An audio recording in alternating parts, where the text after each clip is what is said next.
I'm not sure how 2018 was simultaneously the longest and shortest year ever.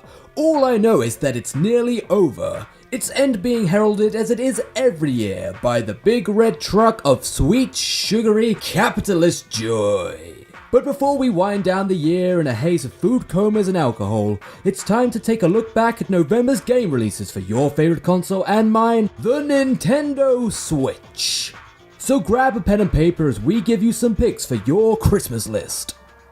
CeX. First up is the long-awaited and much-hyped Pokemon Let's Go. The latest entry in the much-loved franchise takes us back to where it all started. Yes, that's right, the mean streets of Kanto region, where you can now retread the maps of Pokemon Red and Blue in glorious high definition. All the original 150 odd Pokemon can be found in Let's Go, as well as their thousands of moves, their stats, and their evolutions. Now let's face it, being intended for a 2-inch black and white Game Boy screen, the original games haven't aged well. So as pretty much the only 90s kid who didn't get into Pokemon back in the day, I'm really looking forward to jumping into a world of balls and pocket monsters with all the visual fidelity of the modern era. Now all I've got to do is learn the words to the Pokemon rap. Electro Dinklet, Dinklet, Dinklet, Dinklet.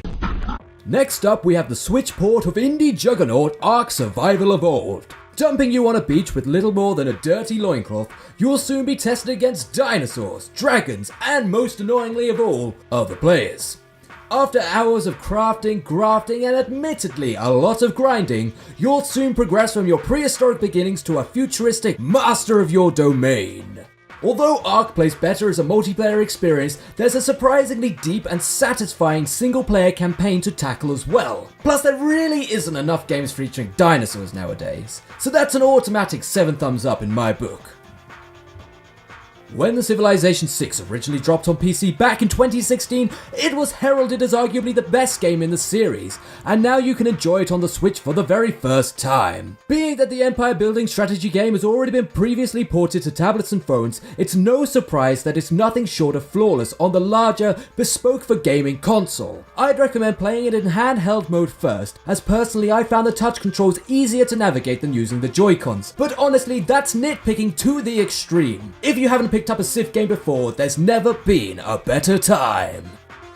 This War of Mine sees its first ever physical release on the Switch this month, bundling in all available DLC content for good measure too. The anti-war survival game sees you take control of a number of civilians as they attempt to endure life in a war-torn city in a poignant, sometimes heart-wrenching narrative that demonstrates that we truly are in the midst of an indie game renaissance. And finally, as much as Blizzard and Diablo have been in the headlines recently for all the wrong reasons, do you guys not have phones? Yeah, you guys all have phones, right?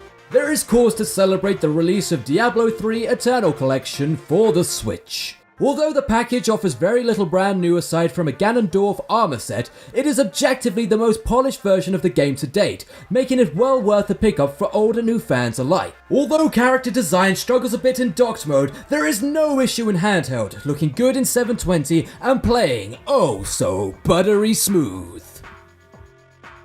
And that's a wrap on our top picks from the month. What were your favourite games from November? Let us know in the comments below, and don't forget to like, share and subscribe for more great content. CeX.